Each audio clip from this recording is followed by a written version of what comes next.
Hello, my busy bees. Today I'm going to be showing you guys how to draw wavy to curly hair because for some reason this still seems to be a struggle within the community, so let me help y'all out.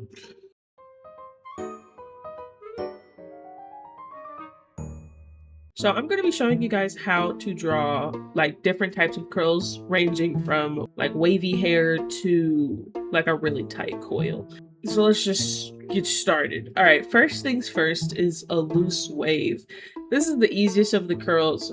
Y'all don't really have a problem with this. It's probably the easiest ones for y'all to pick up on because you're doing like obviously a very wave-like line for this hair type. Only thing that I want you guys to note is this little wave. When you start getting more curlier in the hair type, that wave becomes more dramatic.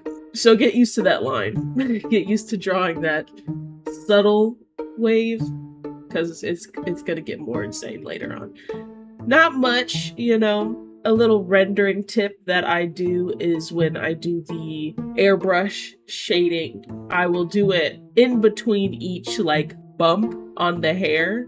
And then for hard shading, I will do more spikes near the bottom of the hair and kind of fade it out throughout. Highlights obviously are going to be on the bumps that the airbrush shading isn't. You know, y'all can just see what I'm doing. So now when you're drawing it on a head of hair, right, because a strand is obviously going to look different than a full head of hair, it lays relatively similar to just any straight hairstyle.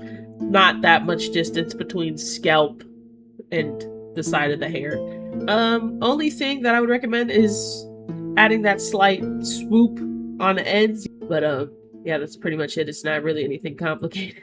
The next hair type is a tight wave. This is actually my hair type, right? This is how my hair forms. It does not coil. It does sometimes in the back, but not really. It is more so a really tight wave.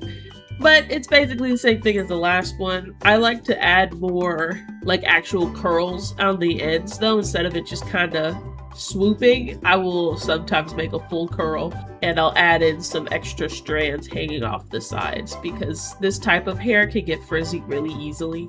So that's how I normally like to draw the individual strands. How I draw it as a whole, I keep it a very afro-like shape. You'll notice the shape language is basically just a circle. I'll throw in more ends and stuff near the top and on the sides because it's an afro. Afros are layered, so they're gonna have more of those ends throughout the entire hair. That's pretty much it. But yeah, it's the same wave shape as the previous hairstyle. It's just kind of closer together and a lot more dramatic. Rendering, it's the same thing. I render all curls the same way with the airbrush, hard shading, hard lighting, and then that's it. You know, I might do something crazier if I'm like doing a full rendered piece, you know, for extra lighting effects, but this is just how I regularly do it. You can literally see it on the top of my VTuber model's head. It's how I draw hair. When you layer those strands on top of each other, this is how it's gonna look. Next hair type. This one is actually one I'm not really crazy at, but I'm throwing it in there because it's like, it does technically count, and it's a loose coil. These ones are basically just rings. The easiest way to draw these is just draw the box and then connect the boxes. Where the boxes connect, that's like the back side of the hair, so it's normally shaded in. Yeah, it's just spiraling at the ends. You can do a full curl, you can do a regular swoop. Anything really works for this type of hair.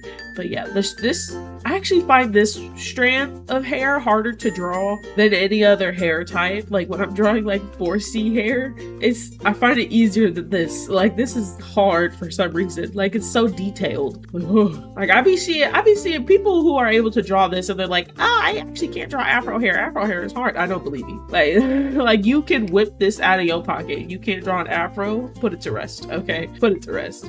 But anyway, on a full head of hair, it's similar to the last one where it was a very afro shape.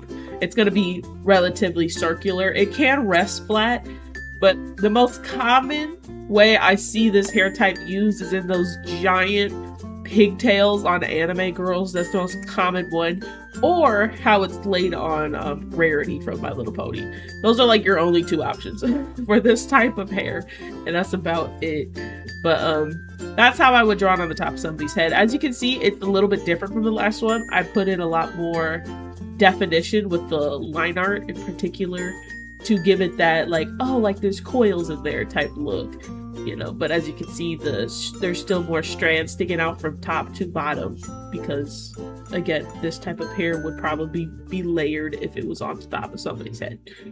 Last but not least, one of my favorite hairstyles to draw, the tight coil. I really like this hair. I need an OC with this hair desperately. Anyway, as you can see, just the strand, it doesn't look like it's like anything crazy. Like it's like, oh, that looks relatively simple actually. Like how does it end up looking so detailed? Copy and paste.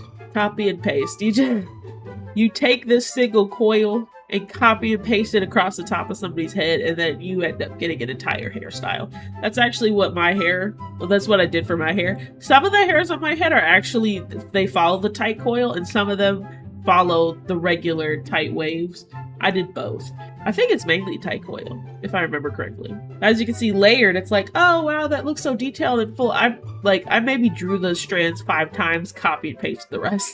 Like literally, like if I could pull up the layer from the back of my head and show y'all like step by step what I did, I literally took like one strand and just kept copy and pasting, copy and pasting, copy and pasting. So y'all basically just seeing how I did my entire head of hair. Yeah, that's pretty much it for drawing the strand. It's not anything complicated. You're doing the same thing as a regular wave, the tight wave, but you're adding in like these little extra lines in between each bump to give it this illusion that it's like twisting and turning. And that's pretty much it. I throw in more curls and more loose strands because, again, these types of hair types can get really frizzy really easily, and that's what gives it that massive amount of volume. And obviously for tight coils on the top of somebody's head, it's going to be very full, very luscious looking. So again, afro hair. Follow a circle-like guideline, but for this one specifically, I like to draw it kind of clumping together like locks. You know how like white people describing their hair as like luscious locks, and it's literally like, yeah, black people hair do that too. Yeah, you know what I'm saying? That's pretty much what's happening, is it kind of forms into these locks, loosely, obviously, and they lay similar to that. And you can curl those ends as well. You can show a curl like I did in the middle here, but for the most part, it's just full. I shade it the same way as every other hair type. It is not that complicated. You can still do that anime band looking highlight. It's not really that different. It's just fluffier. It's like, not to sound crazy, but if you can draw a bush, if you can draw a tree, if you can draw a sheep, trust me, you can draw afro hair. You use the same techniques pretty much for both. Y'all will be all right. Y'all be okay. But anyway, that's how I draw each of these hair types. If y'all want more like in-depth like of these speed paint / tutorial things about different things that I usually draw, I am so open to that, because for some reason this was really fun to draw, these little examples. So if y'all want to see more of that, let me know. I'll see y'all around. Buzz.